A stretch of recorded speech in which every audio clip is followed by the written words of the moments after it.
it shocks me now, even thinking about it. I mean, there's the only explanation to me is divine intervention. I'm at a point in my life now where I see all of these different sets of events that have taken place, and I just can't believe that all of those things are coincidences.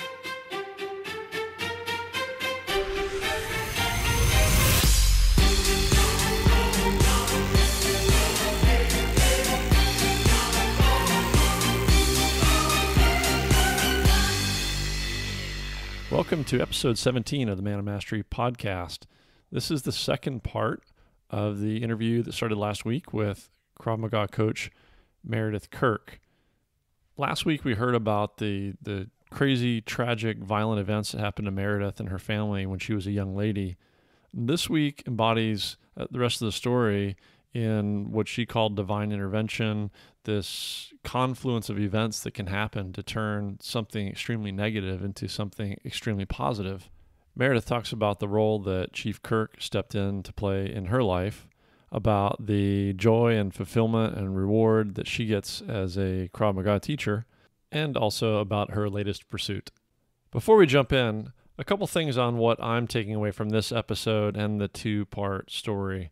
I keep coming back to wanting to nail down and understand why and how change is happening through something like Krav Maga and perhaps other martial arts or combatives.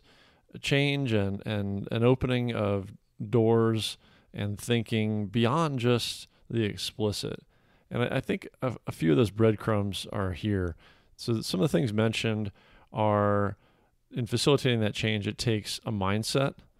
It takes a community supporting that, and there's a process. Meredith mentions a few elements of process here in the episode, specifically breathing, meditation, and yoga, and I'll paraphrase and call out a couple more in concentration practice and anything that can generate a flow state or otherwise get our brains quieted, sitting in silence, just being in that place where you quiet the monkey mind that runs crazy from the time we get up to the time we go to bed in our overstimulated modern device-driven world, and allowing yourself time for introspection, and that's where breakthroughs can happen. If you don't already have access to some tools in that realm or you want some recommendations, just shoot me a message and I'd be happy to point you in a couple directions. The other that I would add, and it's inherent to what we're talking about here in the practice, but not talked about specifically today, which is adversity and getting outside of one's comfort zone. Certainly both of those things can happen in a combative or a self-defense practice like a Krav Maga. The one other thing that I'm personally getting out of this episode is also in the realm of comfort zone. And to put it this way, a team I'm part of, there was a discussion this morning about not holding back as a group, as a community, as a team. And one of the other things I've talked about here in the mastery journey is around showing up authentically.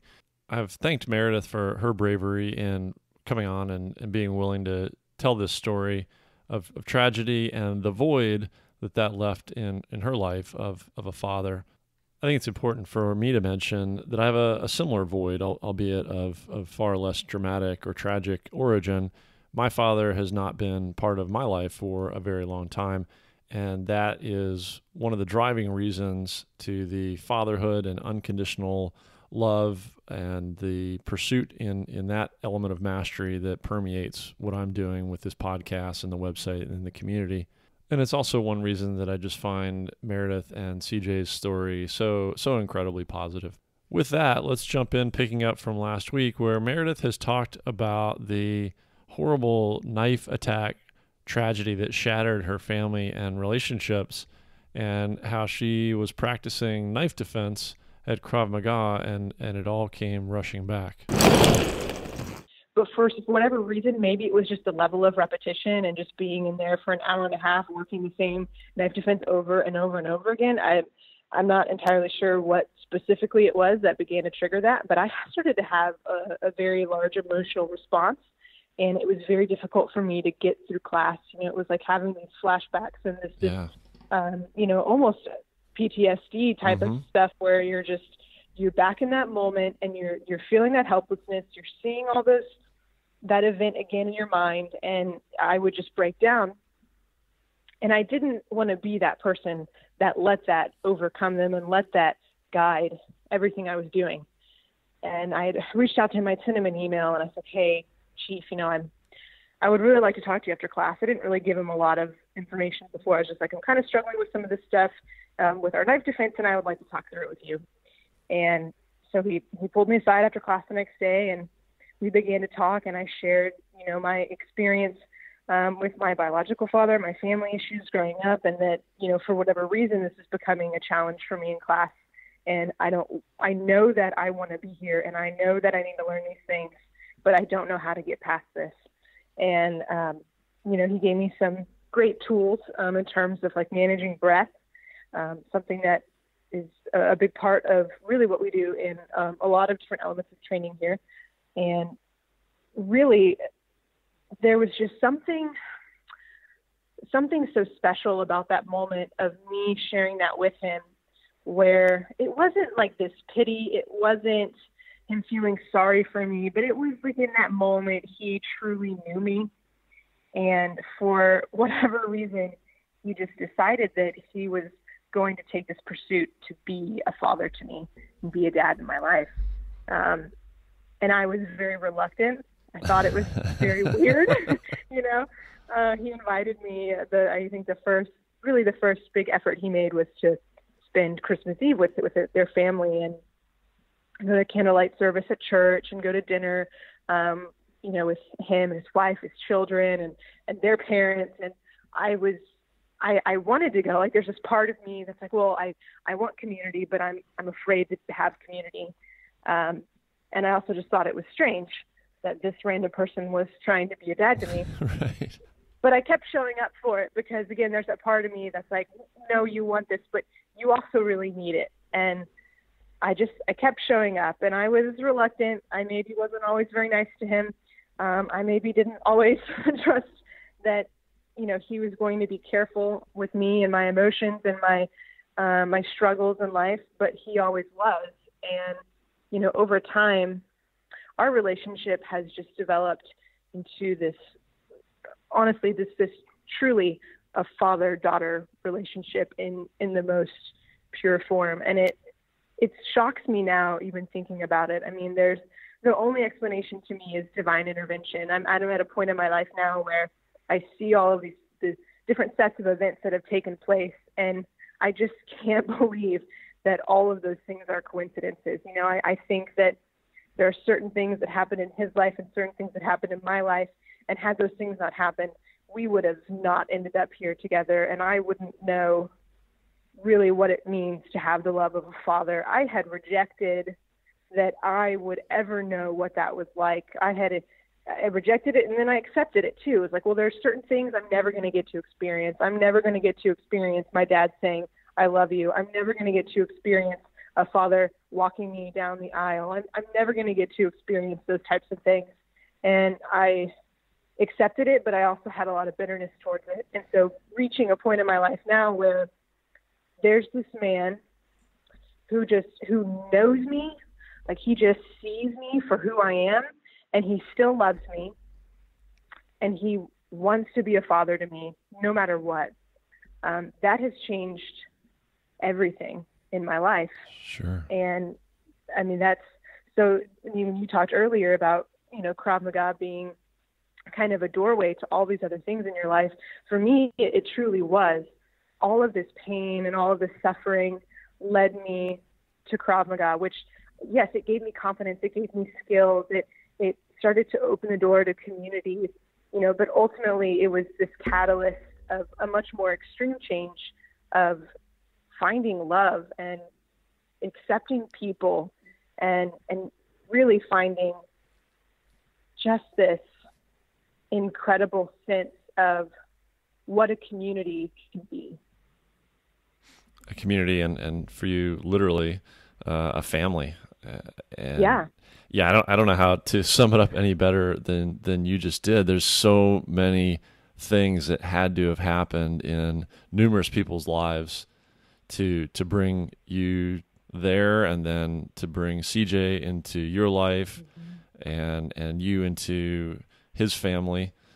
I know when I asked him how many children he had, he was counting, and then Meredith. I mean, you were already an adult. You were a professional. You had your degree. You were self-sufficient by design, and it sounds like you'd sort of buried away that need. You were past it in your life. It wasn't ever going to happen, and then all of a sudden, this family opened itself to you.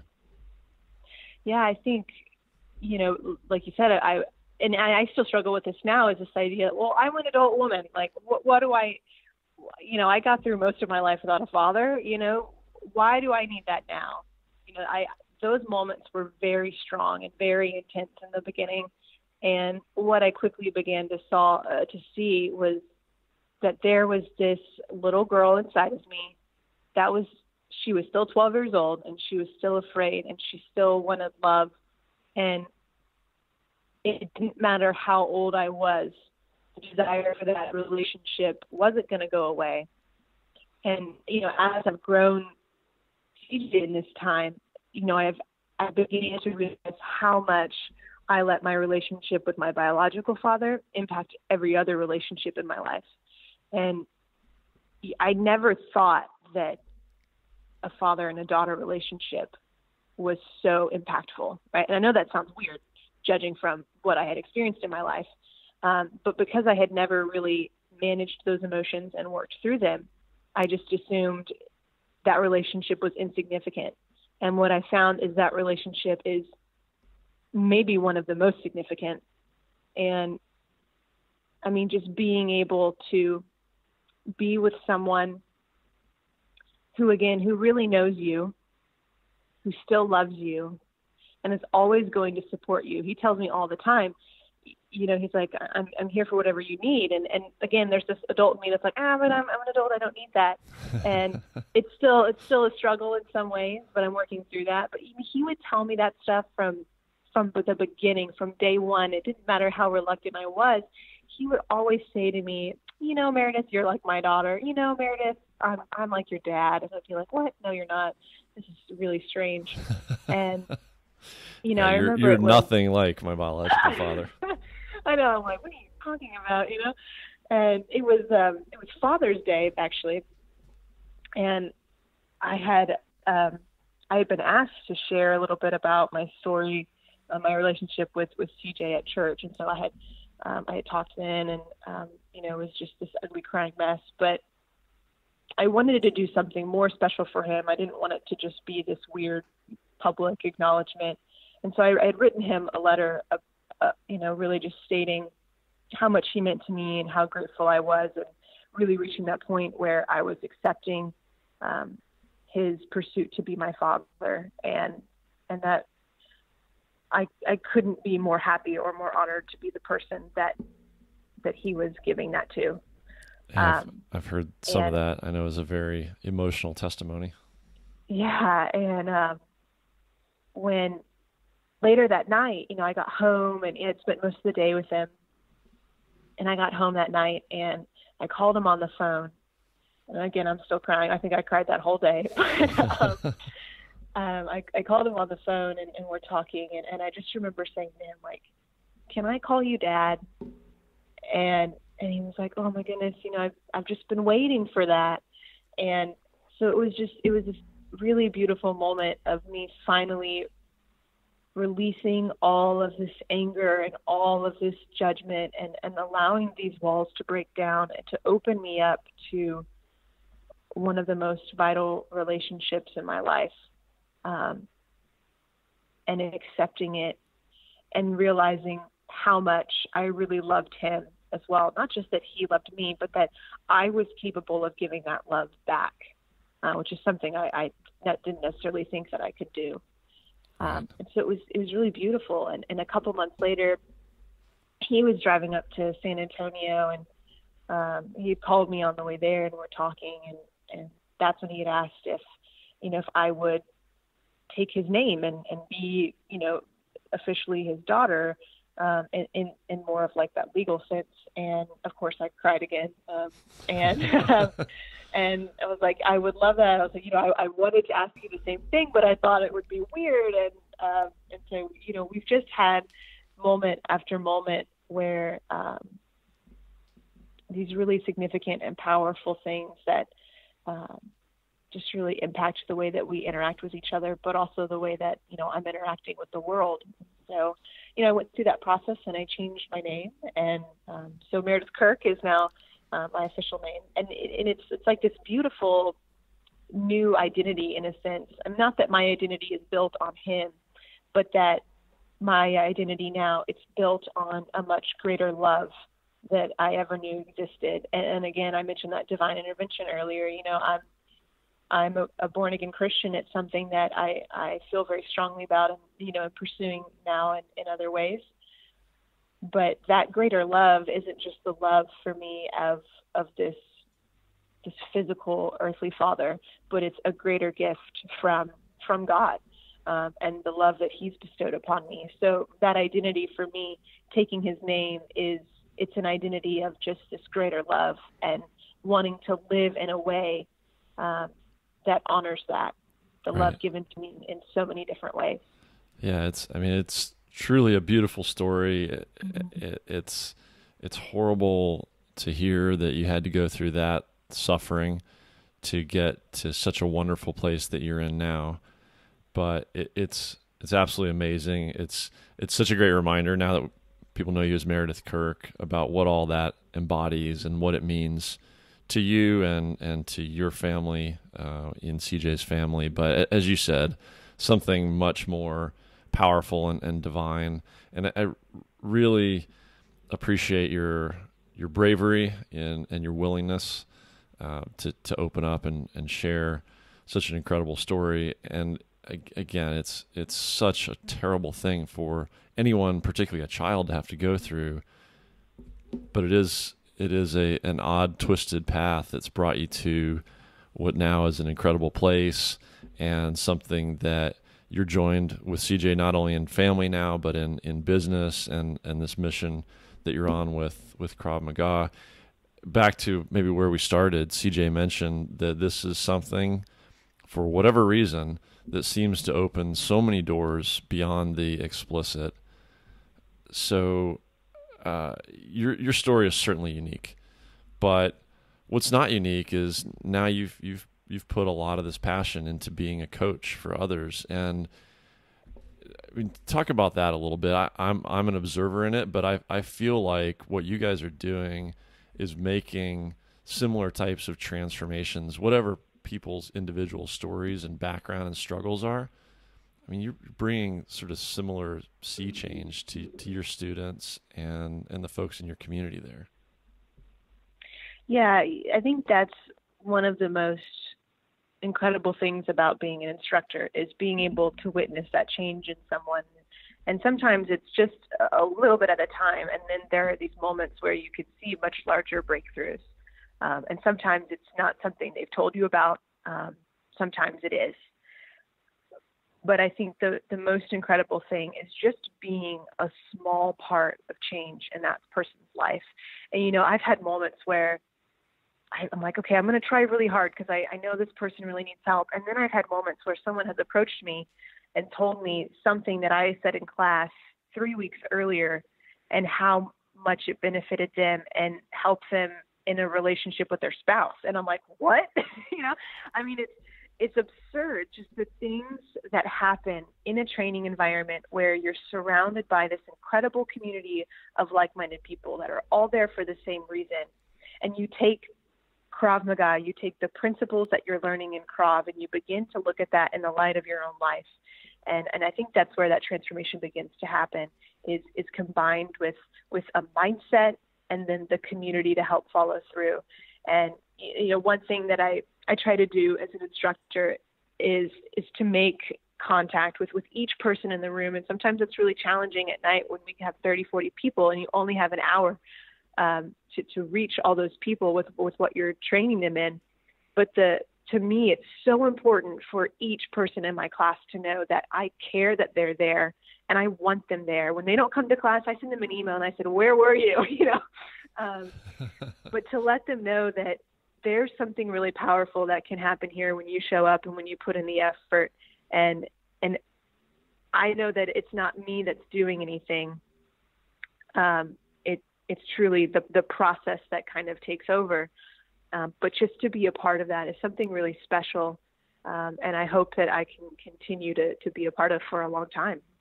Yeah, I think there's some modesty in that it's just the process. Each of the individuals, at least that I've had the honor to meet there, that CJ's brought to your group of instructors is just incredible. And you guys have been able to work this process and the mindset and the community along with it here, for years past. Now you've added in some of the other stuff that you personally head up around yoga and breath and meditation. You mentioned breath earlier, one of the early tools that CJ gave you, that's got to take it to another level. Some of that just sitting in silence along with the rest of your process, I have to think is yet another sort of quantum leap in what you're able to give your students. For sure. Yeah, we started the Warrior Yoga program is what we call it here, and we have the breath and meditation classes. And so we started that a little over a year ago, and ultimately through the breath and the meditation practice, I mean, again, it's really about starting to control that physiology of your body, to control your psychology, and again, start to change the mindset.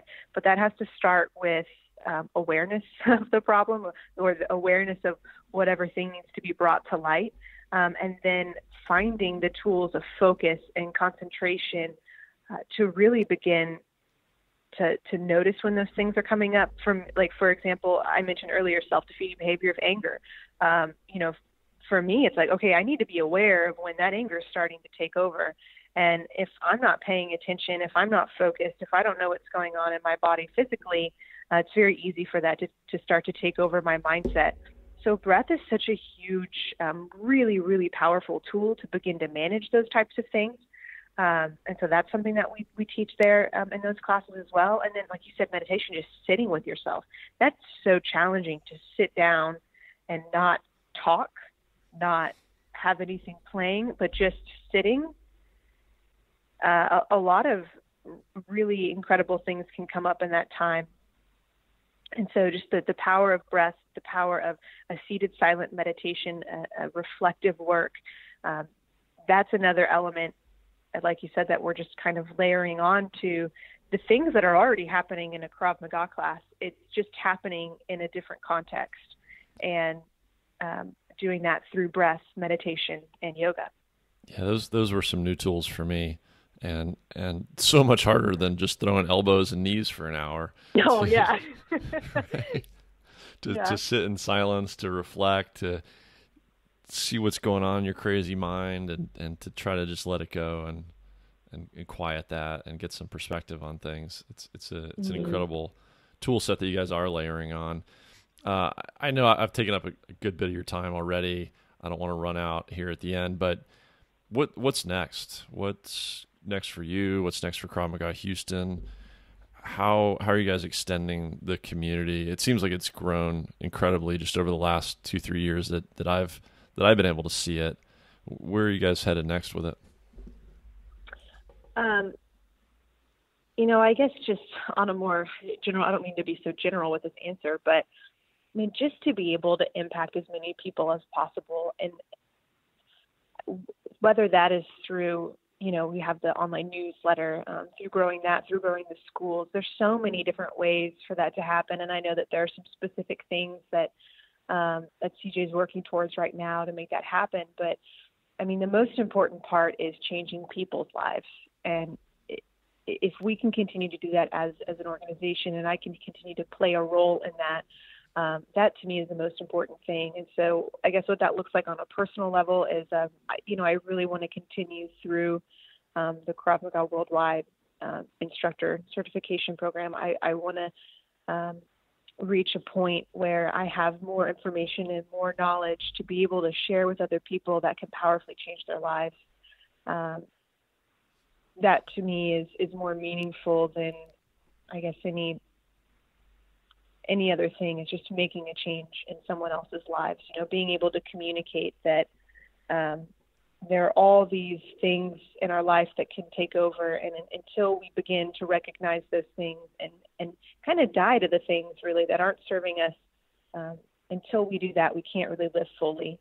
And so I think doing that through just a continued pursuit of training and knowledge and information to relay to students, I think is one of the most powerful ways of doing that. I'm also actually starting seminary in a couple weeks. So it'll be my first semester. But, feeling a call on my life to also share, again, that greater love I talked about in a different capacity. And I don't really know how that's all going to work together when that's all said and done. But I feel very called in my life to be here at Krav Maga Houston. And I feel very called in my life to be reaching people with the gospel as well. So that's amazing. Congratulations. Yeah. I don't think I realized that. But it does seem like you are. You might have told me that in the past, but it really seems like it's just part of a journey that you're called to be on, and I think that's such a cool story. One of the reasons I really love that you're open to sharing it is for people that are regionally around and could locally head to your gym and head to one of your classes or your multiple locations. It's such an incredible opportunity, but I think having somebody open up as you have about your history and the vulnerability to do that, it just makes it a lot more maybe human or achievable. It can be an intimidating thing for somebody new on the outside looking in. So that human element of what's going on there inside the walls and what's brought all different kinds of people with different stories and different challenges to it, I think is nice for somebody who may not be involved already and is considering it. And then maybe beyond the local realm, you mentioned your newsletter. So Kravology is the brand, kravology.com for people who want to subscribe to that. And you guys have some really good information there that comes out, I think, weekly. Yeah, weekly editions, videos, articles, and we're on basically any social media you could imagine. So you can find us on there as well. But yeah, if there is anybody locally looking to come in, like you said, everyone has something, some things may seem more tragic than others. But it can be intimidating to come in, and there's this part of you deep down that knows these beliefs in your life or these struggles that you've had are going to begin to be challenged. And I think that's a layer of it. But just know that, man, everyone has something, and you're not, your greatest tragedy isn't the thing that's happened to you, but it's how you've let it shape your life, if it's happening in a negative way. And so coming in and training and learning these principles and these tools that you can apply to begin to change your life, I think is one of the best things that anyone can do to begin to overcome those things. That's really well said. I don't think I could wrap it up any better than that. Thank you so much. And hopefully we'll get some folks steered your way, get some new faces reaching out on social and maybe coming to see you there at the Kirby location and get involved. That would be incredible. Meredith, thank you again. Thanks for sharing your story and for coming on today. I really appreciate your time. Yeah. Thanks so much for having me. I'm honored to be here. I always enjoyed having you in training, and so it's really cool to be a part of this, next phase in pursuit of your career and your passion. So I'm very honored to be a part of that in any small way that I can. I'm flattered. Thank you so much, Meredith. Great story. I hope you stuck through both parts of that. It's incredible that somebody with such a tragic event early in life can turn the corner and be so positive and find meaning and purpose and positivity. So your assignment out of this is to go find an avenue to learning breathing, a concentration practice, maybe meditation, try yoga, try Krav, try Qigong, Tai Chi. Figure out what suits you and go do it. But the key is to go do it with consistency, to give yourself that opportunity, those repetitions to see results.